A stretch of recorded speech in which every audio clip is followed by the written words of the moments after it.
Thank you everyone for joining us for this live session with the amazing Gerald Tang from Bridgewater State University. As we go through, if you have thoughts, feel free to put them in the chat. If you have questions, there is a Q&A feature as well. You should be able to see a little thumbnail for it at the bottom of the screen.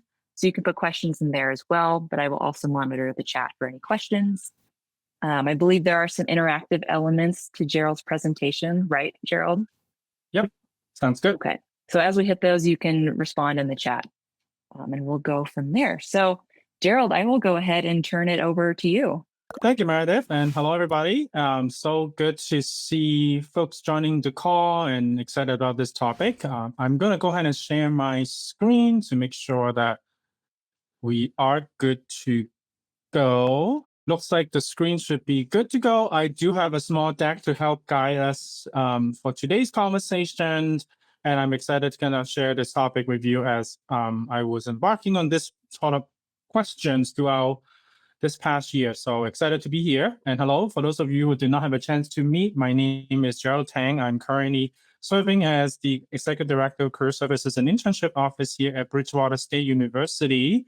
And I will jump right in because it will give you some context about my organizations and institution and so forth in just a second.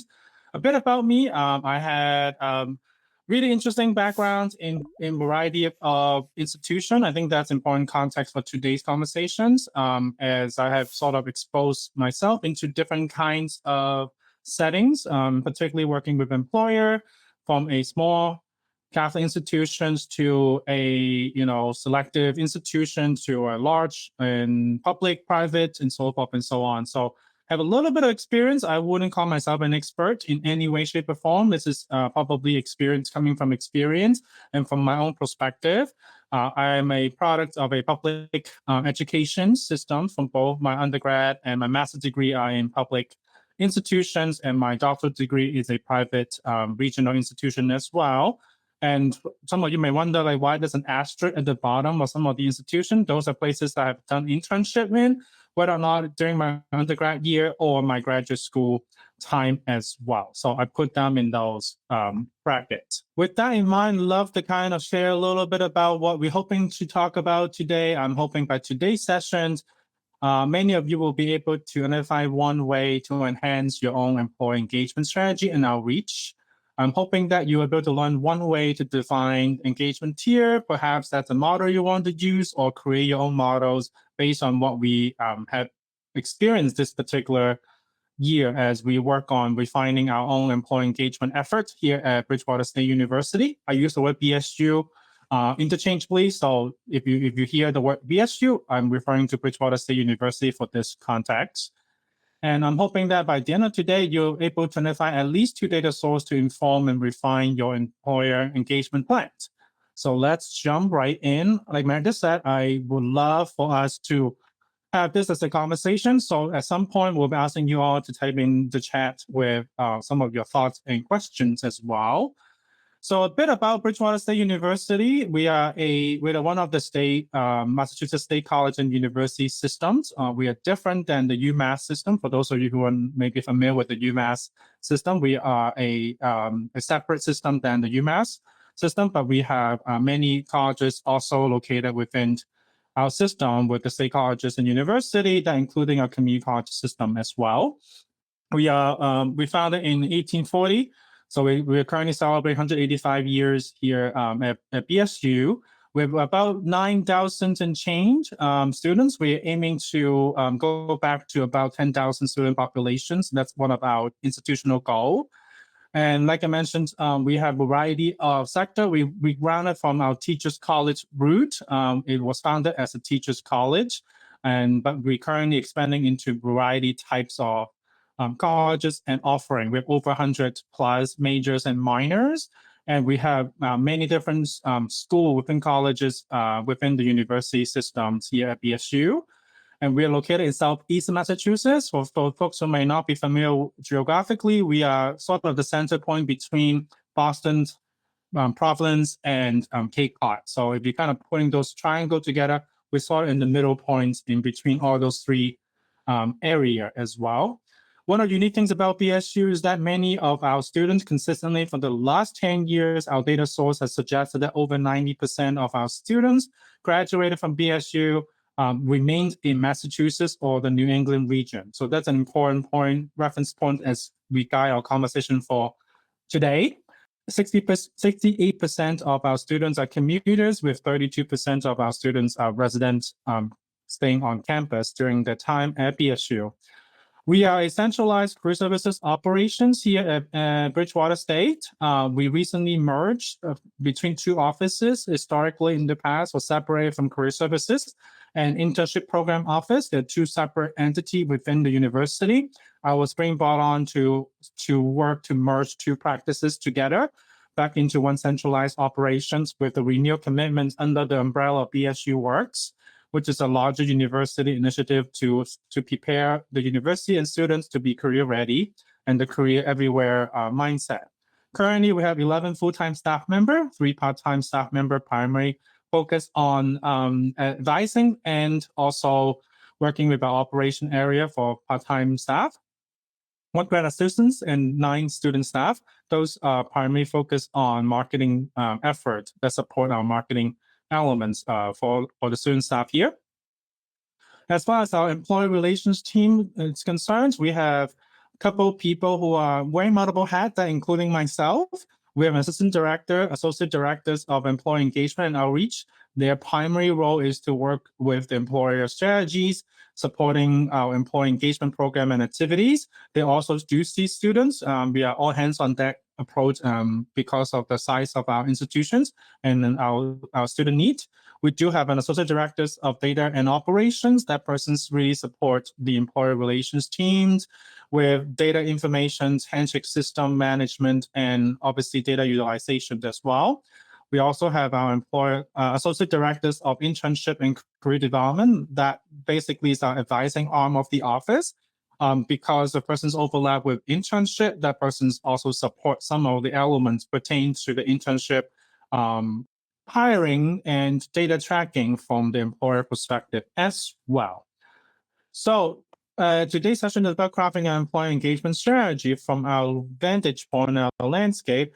I want to be clear, we are not here to tell you you're going to craft the entire strategy by the end of today's sessions. We're really helping you to prompt. I'm just sharing my experiences as we go on a journey to really understanding some of these key questions. I'd love for us to have a chance to think about that. If someone asks you, what are some of your top employers? I wonder how would you answer that questions? Prompt, this is the time that you want to type in the chat. Like if, let's say a parent asks you that questions, how would you define that? Who are some of your top employers?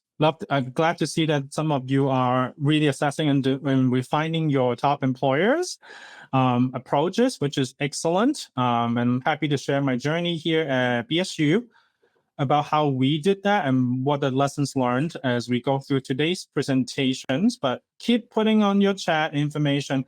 When I come on board, I recently joined BSU about a little bit less than 2 years now. And the first questions, as I'm learning about the operations here and trying to merge two offices together, and the first questions, the prompt to me is, how do we sort of define our strategy? And we were to share who are our top employer, what are the key metrics. One thing I discovered is that many of our colleagues provide different answer. Some of them may say, well, I have a list of employers that I can pick up the phone and ask, which is a great approach. However, that is more individualized rather than if I ask another person, that list may not be the same and may not be consistent with what the previous person have shared. So as I continue to navigate this journey, I noticed that this is really kind of lofty and general and hard to define. So I'm starting to work with the team on how we can truly refine that so that it's not just an individual approaches and what I believe are the top employer versus my colleague beliefs are. How can we craft something that might be more institutionalized or more of the collective focus? So that prompted at something I actually started by looking around to see what other colleagues are actually doing. So I put in a survey out to many colleagues in my region and asked similar questions. What example offering do you use to engage with employer? Because if folks asking top employers based upon interactions, then I want to see, okay, career fair could be one example of it. What else do they do? And many of them respond back with, well, they have a lot of kind of site visit, employee spotlight, panel events, networking, employee residence. Some of them might be guest speaking at their programs and activities, staff training. That's helpful to see. Marking a few coffee chat. One thing I notice here is a lot of them center around event, a lot of event focus, which is fine, but I keep prompting in my head the questions of, does event equivalent to relationships? And that's the question that really start to simmer in my head on how do we understand that is interactions equivalent to key employer, top employers. And that's something that I continue to learn about as I'm reading through some of these benchmarks. And I pose an additional questions. How do you develop an employer engagement models in your institutions? I'm glad to see some of them have tier approaches in looking at employer. Some of them look at it once a while alongside with their own strategic planning process or their year-long planning process. Some of them based on outcomes data, which is aligned with what many of you have been sharing on in the chat about. And others, surprisingly, doesn't have a response to that. These are just a couple of them that came through. And oftentimes they're like, well, we really don't have one, or, well, this is not a priority, which is an interesting observation that I do notice, especially in a crowded area in the Northeast, with so many institutions around the area working to recruit great students, talents coming from similar regions. It begs the questions, what makes us unique, right? What makes your model unique? What makes your institution unique? So I continue to explore those two questions as we go through the journey of refining it on our end. I also further ask the questions of what are some of the indicators for success? Like how to define that is working or not working. One thing that coming from a quick anecdote here, many of them also go back to event attendance and traffics, interviews and hire and outcomes. So I always say to colleague then is, does, again, reaffirming the questions of event attendance equals relationship. I keep using a sort of dating approach. Does going on number of dates equals marriage proposal? I wonder that question sometimes, right? Does it mean if I'm going on a date with an individual for 20 times, that means this person's definitely going to be a marriage proposal coming along? Some may say no, because I don't know the person's need and I don't know the person's values and priorities. And do I know myself what is working and what is not working? How do I define where we now get to the point of the relationship being fruitful and meaningful? So I started to really work with my team here to understand that process on knowing how can we gather insights with our employer base to understand their need, and at the same time understanding our need to find a mutually beneficial way to refine our model and our approach. So, and questions also, as I'm talking to my colleagues about what makes our school different. We have many other states, institutions within our regions. I'm not talking about the UMass system, I'm not talking about the private institutions within our area. Many of them are sharing similar things. We are great for students to come here to learn. We are here to support our local workforce. Some of them might say that we are here to train leaders of the world. Yet the question is that similar when I'm going through one website to the others? And uniquely, as you've seen from previous benchmark, that many of them are saying similar things. So it got, again, it's similar in my head. The questions are, what makes our institution different? And how may my strategy support the missions of the institution? And remember, I mentioned earlier, I have opportunity and privilege to work in a variety of school and settings. And oftentimes I always go back to, does my work connect back to the value of the institution? If so, how from employee engagement perspective? How may I connect the dots?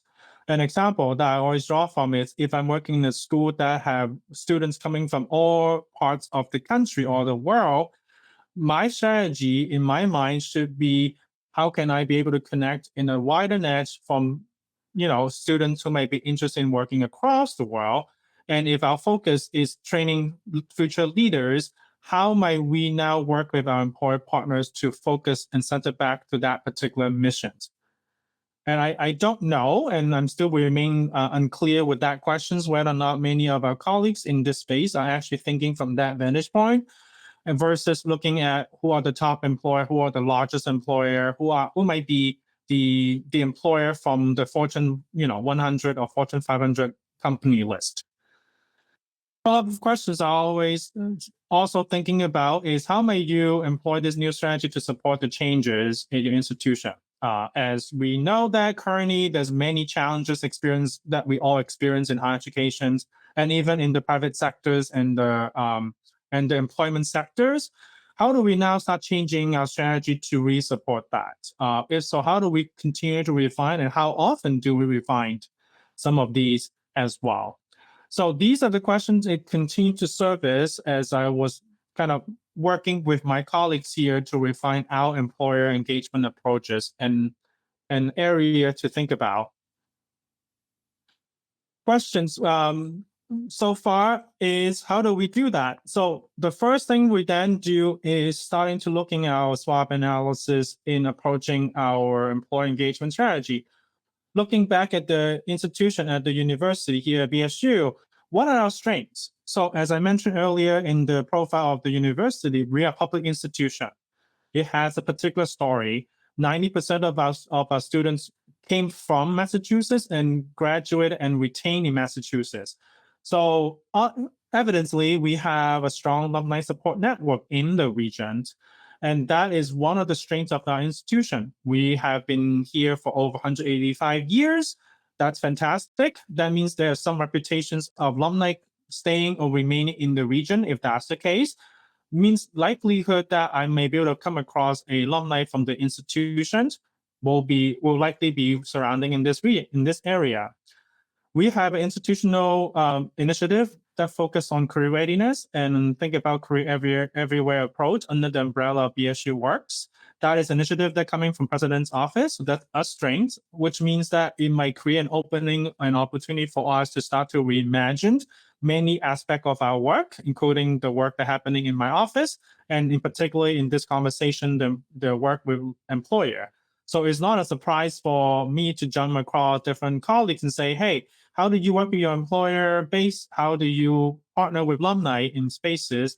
When I'm using the framework of BSU work, it creates more of a connection point rather than a questions of that I'm trying to push the door open. Now, there are certainly challenges, as many institutions might experience that as well. In my end, we come across many silos. From an especially employee engagement strategy, from this perspective, many academic departments might work with their own alumni bases, maybe as students of former students come back to the institutions, offering a lecture, offering a program, maybe they mentioning that they have an opportunity, and then the faculty members share within their class. So these silos scenario continue to happen within our institutions. And one of the other challenges is that we historically and continue to be rooted in the teacher's college philosophy, yet many of other outsiders are not aware that, or may not be as familiar with, I should say, with some of the new offering that's happening in our at the universities. For example, we recently opened up a cybersecurity program. A cyber range is available within our institution. That is something that not a lot of people are aware of. And we are now trying to think about ways to push out information related to the new offering that might be aligned with some of the critical needs happening in this region. We do not have a corporate engagement persons within the university, at least as of today. I don't know that. I don't know we have. So, which also opened up an interesting dialogue that I had recently with our alumni and investment teams about how they approach corporate giving and corporate engagement perspective. And that is any ever continuous conversations that we are learning and navigating with each other on what that might look like. And I mentioned earlier, we are in southeastern Massachusetts. Within 30 minutes of drive, you can hit at least 4 institutions within my area. If you expand the reach with 50 to 100 miles within my campus radius, you hit hundreds of institutions within Massachusetts, Rhode Island, New Hampshire, Maine, and so forth, and even Connecticut that you can probably reach. With many institutions are looking at basically the same populations and basically the same types of students and employer as well. So that could be a weakness from our end if our reputations of the institution are not continuing to be renewed or in people's mind or employers' mind. Now that's a question that we need to kind of work through. Wasn't the opportunity we noticed? We recently have a new university level strategic plan that has been in place since December of last year. So we now have more institutional buy-in. We have an opportunity for new leaderships. We also have institutional investment that fall under the BSU Work Initiative in thinking about ways to elevate the university for future workforce. One of the unique things about BSU is that we are an equity-minded institution from the university level. So it is something that we continue to look at. How can we ensure that all of our students have access to opportunity, regardless where the upbringing come from, regardless their backgrounds and so forth. It's our commitment as a university level to think about our work from an equity lens as well. We actually have a racial justice equity task force that is university-wide that focus on working with all departments in thinking about ways to make our work more work towards more equitable outcomes. Some of the threats, as you can imagine, and during this interesting time, I would say, obviously the economic impact of uncertainty, what's happening from the federal government to the local to the regions, how that might impact the different changes in our employee engagement strategies and how we can connect with our employer to understand their ever-changing needs can be a difficult part of our formula. We're also looking at financial constraints. Obviously, we don't know what might come down the pipe regarding our resources, infrastructure pieces. We're financially healthy at the moment, but that can change overnight. So one of the things that as we think about employee engagement strategy is how can we ensure that we have the adequate support to ensure the executions of our employee engagement strategy is working and is supporting the needs for all constituents group. As you may recall, we have about close to 10,000 students who have 11 full-time staff members that work with all parts of the career services operation. So you can imagine that we, like any given time, all of us are working in different projects, different initiatives, focus on different priorities. That is something that is a challenge for us as a state institutions, and it's something that we recognize, and we have to be proactive, thinking about ways to address that as we're designing our employee engagement model.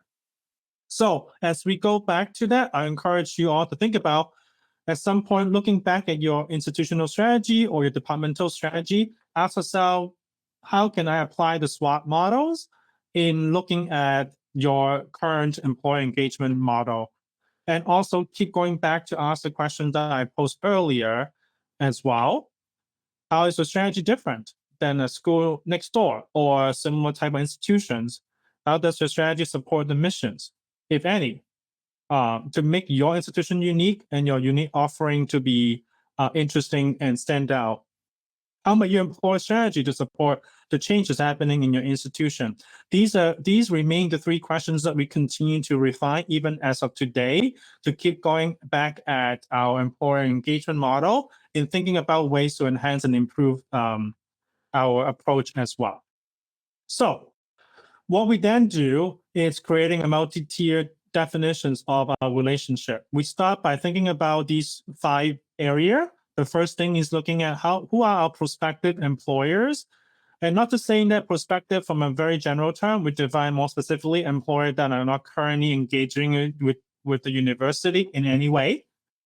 And the second tier is employer who only engage with job postings with no insight into hiring, campus engagement, or any involvements. That will be the second tiers. The third tiers are the partners tiers, where employers are engaging in a few career events, hiring students throughout the year, but participate in other types of work. that is also happening within the institutions. And one of the things that we start to throw in the questions within the team is, how can we now engage partners that align with our efforts that are happening here that are equity minded? And how do we assess that? How do we engage that? That remains a question that we continue to refine within our tier model as well. We're then looking at the tier 4 model. Who are our true partners? Who are those individuals who truly engage with us in many ways, not just in events and programs, but really supporting our academic endeavors, maybe serving on an advisory board across institutions, maybe part of our efforts to connect students, not just for the first hire, but truly retain alumni within their organizations and their operations, and also proactively sharing what their needs are alongside with what our plan for our future growth within the university. And we also added the last tiers of relationships that are no longer valuable for our university. That is the sticky part of it. Part of it is many people say, well, we don't want to just say no to an employer. And my question is, why not? If an employer consistently asking for a particular need and request, and we continue not addressing and be able to meet that request. An example will be if a healthcare system within my region consistently only want to engage with us and we're offering, let's say, nursing opportunity, and our university currently do not have nursing program, and there's no plan of going into creating a nursing program, why do we want to keep holding on that relationship?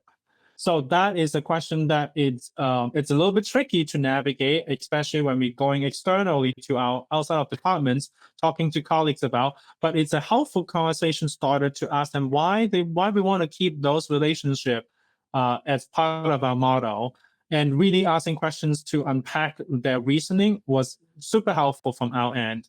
So some of the lessons learned when we initially create this model, one, it helped us to organize ourselves internally on who our relationship and what made that look like. One of the challenges, it become a massive spreadsheet of basically, imagine we are handshake school, thousands and thousands of employer post opportunity, our outcome data, our insight, all thrown into this spreadsheet. So it becomes a very gigantic spreadsheet of any sort, which is great, but also is hard to navigate.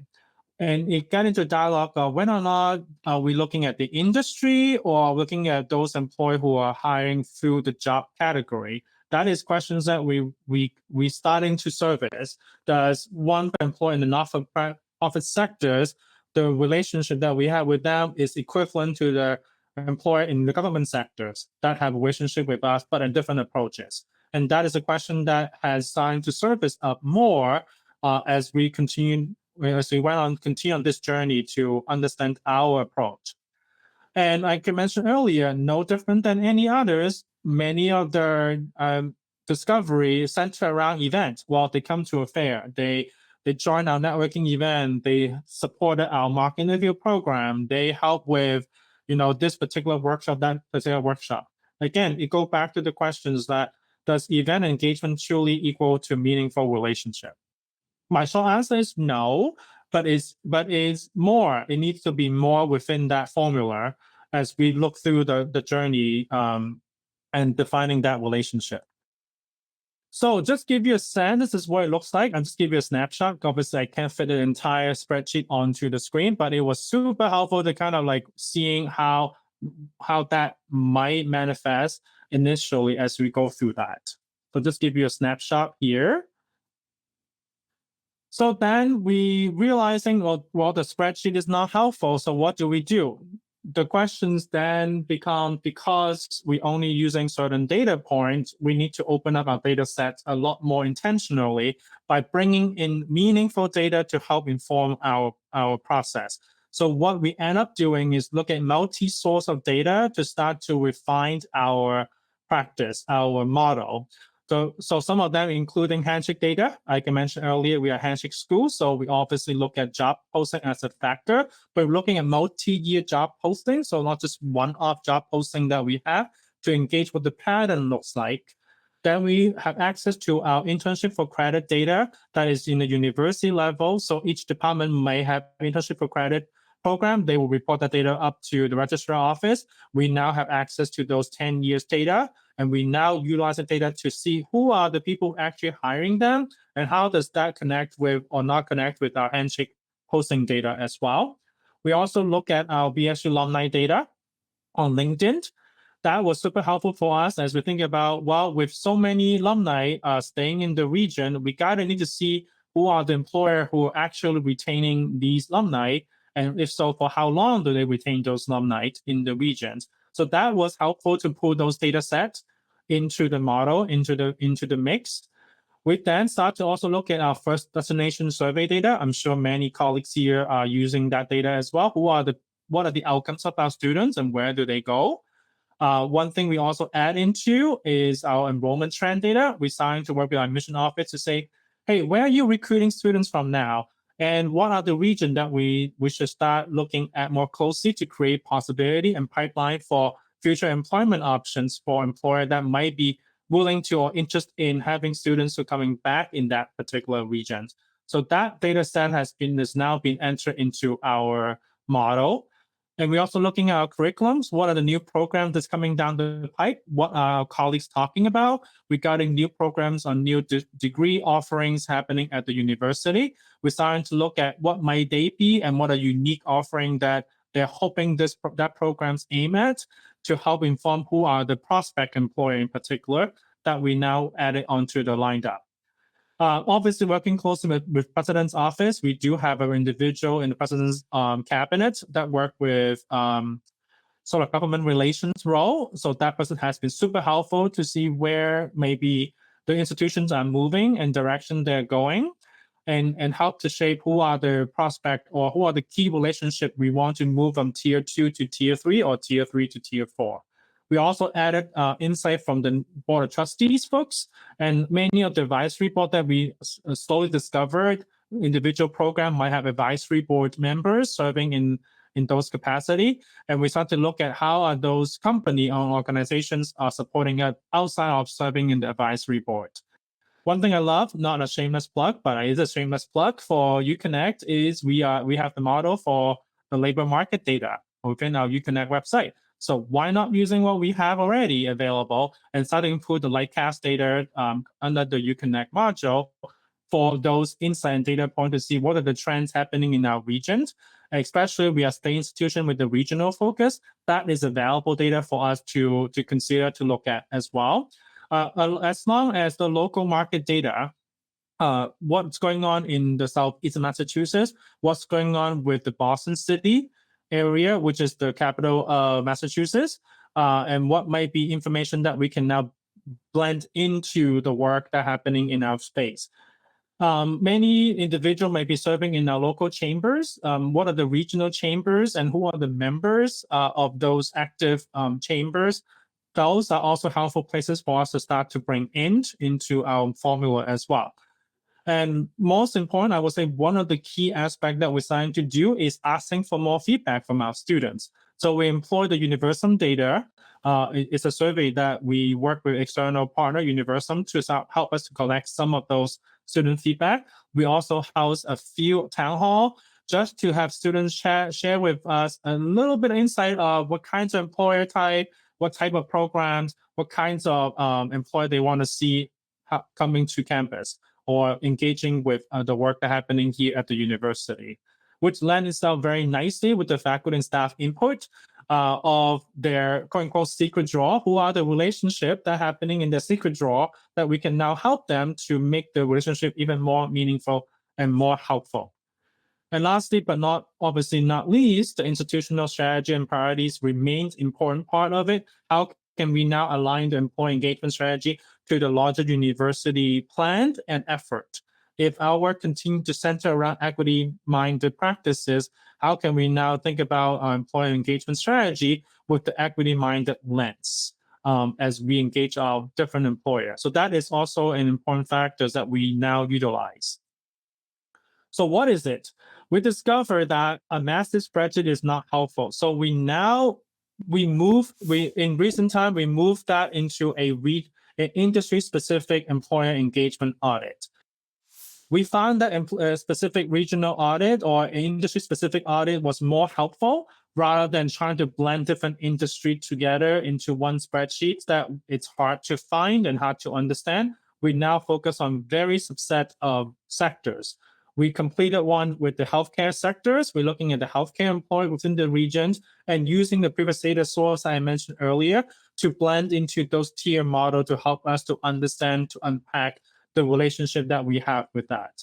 As I mentioned earlier, we are a state institutions with a regional focus that support the local workforce. With many students and alumni coming from the regions, we start to think about how can we make it easy to start to target who are the prospect and the key relationship that might be supporting this particular commitment, which we end up rolling out in a campaign called Hire Locally, with the way in which we center a public message that we want to work with local employer in this particular region. This was particularly helpful when we're trying to address questions across and say, how come this one Fortune 500 company are not recruiting at BSU? We now have a more concrete reason to explain to our colleagues and say, although we really value those relationships with large employer, the question is, does these large employer have regional offices within our area that our students are excited about and our alumni will find it valuable? And if the question is no, that's the questions that will become our secondary tier rather than our key employer initiative within our space. We're starting to think about a better formula in adding what may be engagement more than just a event focus to design our partnership. By the way, I was a math minor, so you can probably see a lot of math formula come through from my presentation. So we're starting to define maybe we should include events plus outcome, and what might be some of the ways in which they integrate their learning, their needs to our resource and support with the career integrations. And maybe they serve on advisory capacity for providing us two-way feedback so that we understand their evolving needs. At the same time, they also understand our unique students populations. And obviously the linked relationship is that a new relationship versus it has been with us for 10 years and they truly understand what we do and our unique offering. That equals to partnership. This is a better formula from my vantage point in working with our team to say, how can we start to move employer from one tiers to the others? Organically, we end up forming our own informal versions of a employee engagement council. This is something that we are in the work as we speak to start to open up for colleagues across and say, hey, how can we bring people together to start to understand our approach and also expand the way in which we can learn more about their input, their insight in their employer base that we might not be familiar with. So we now have more coordinated effort when we're reaching out to employer, not just reaching out on my office behalf versus on the other office behalf, but we're reaching out on behalf of the entire university. And as a result of that, we started to develop a strategy in creating a more structured process when we connect with employer. We're starting to ask more concrete questions, not just who you're trying to hire, what the opportunity that you have. Beyond that, we're asking more questions like, are you committed to hire students locally to support our missions that we are regional focused? Many of our students are commuters, like I mentioned earlier. We start to ask, do you offer public transportation or access to parking? How difficult might that be for students to get to your facility? And that was helpful information to even helping employer to start to refine the posting to add some of these elements to strengthen their applications list as well. Do you have opportunity that align with our academic offering? That is key as we think about our model to refine it more holistically and seeing what the best alignment that works. How do you retain entry-level talents, and how do you also grow their talent outside of the entry-level positions? As a result of that, we're starting to work with the university to launch a new campaign that the university helped to focus on changing that institutional image. And our new website was shown. I'm going to pull it up as we speak. And here's a website that was built from our marketing communications office with the focus on tackling the institutional image mindset. How can we now start to highlight the university impact in front of our legislators, our key government officials, and our businesses within our state capital to start to think about position BSU as a place not just for teachings and not for profit spaces or social workers, but also a place that they can find talents for research, for sciences, for our business community, for our business students, and even our liberal arts students as well. As a result, we created this entire website. The university launched a few $1 million campaign to roll out the BSU work to highlight specifically the cyber security program as well, and also highlighting some of the sample sectors that our business community may not be familiar with, that we actually had graduates working in as well, that tied to our impact data, our outcomes data, along with businesses. I'm going to share this really quick ad that was ran through TV campaign, for example. Bridgewater State University is not just in the education business. BSU elevates business. Industry leaders hire BSU graduates for in-demand jobs in cybersecurity, engineering, finance, and every other field on the rise. BSU grads are trained in top-tier facilities and tested through hands-on internships. When BSU grads enter the Massachusetts workforce, they don't leave it, they lead it. Elevating business in Boston and beyond, BSU works. Bridgewater State.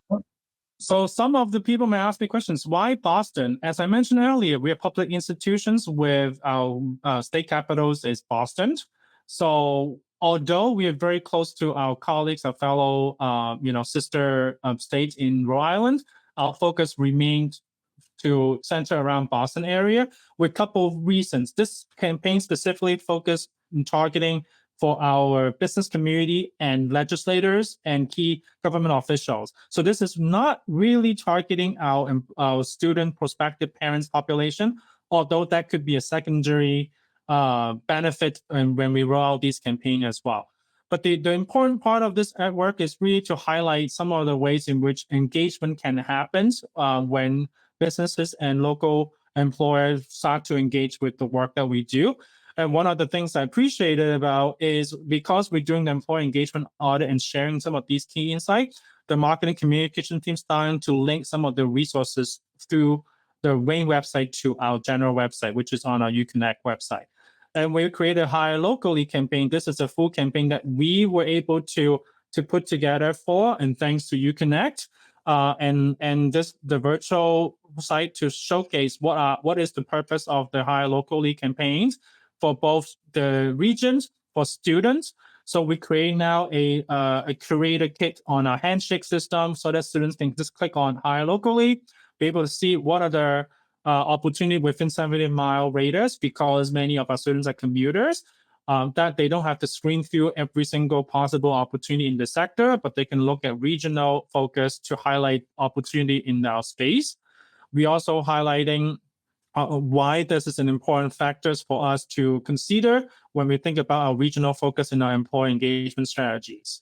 And then how can we support them in ways that they can connect with us? So that was helpful as a result of the products that the university already planned on doing. We're just adding some more insight into the work as well. So to jump back on, we will have some time for questions. So this is the time for you. If you have question you want to add on to the Q&A box, feel free to do so as well. So this is an example of a snapshot of a spreadsheet for the healthcare sector. Our strategy, like I mentioned earlier, focus now on how can we create these industry learning through different sectors. So we're starting to group our sector based on our community models within UConnect, and grouping different sectors that are aligned with academic programs. And one thing you'll notice instantly, we're adding more notes about what their engagement has been. Hire locally, whether or not they are one of the hire locally employers, as indicated to confirm whether or not these are employee relationship they want to continue to go or not going.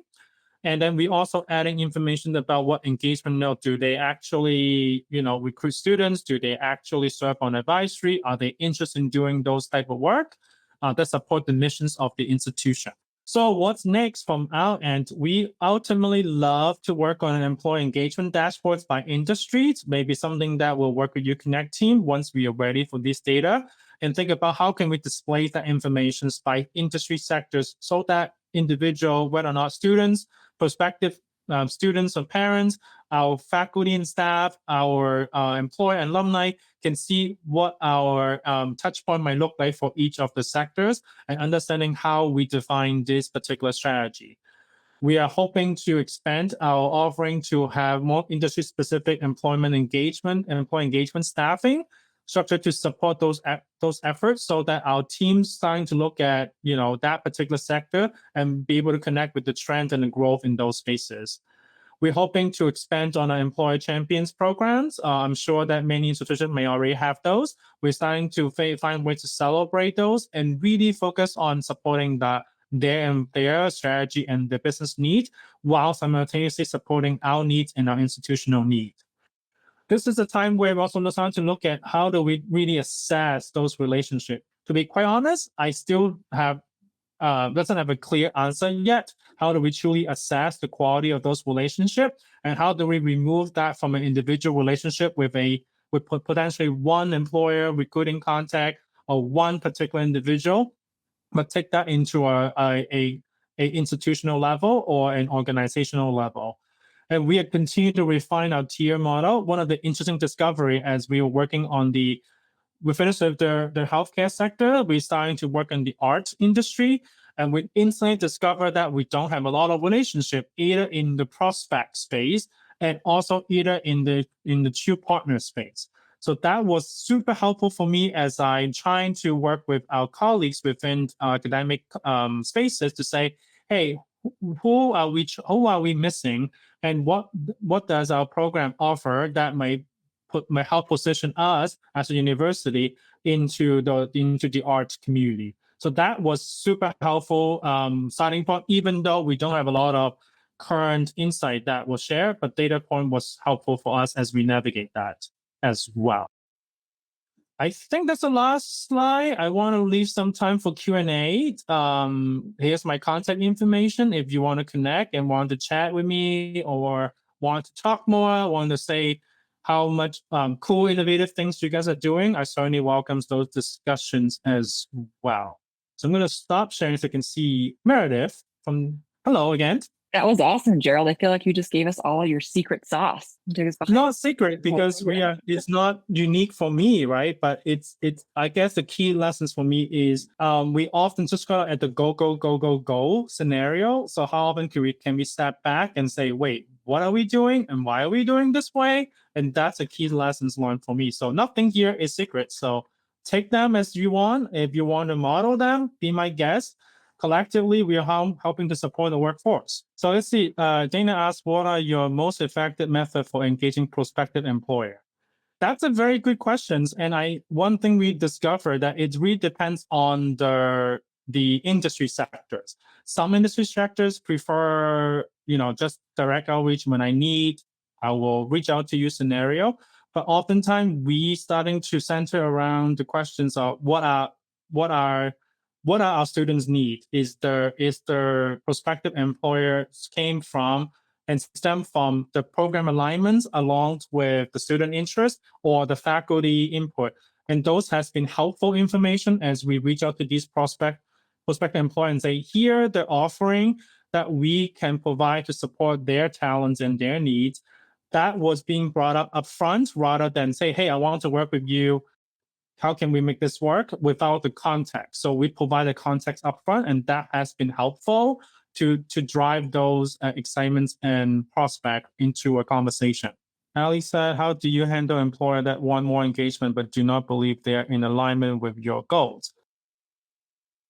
Want more engagement than in line with your goals. So it sounds like it's where we might be in the tier where they want more, but we may not be able to offer a scenario. And sometimes we just have to be honest. And I have honest conversation and say, well, I appreciate you reaching out to us about these opportunity or ways to engage.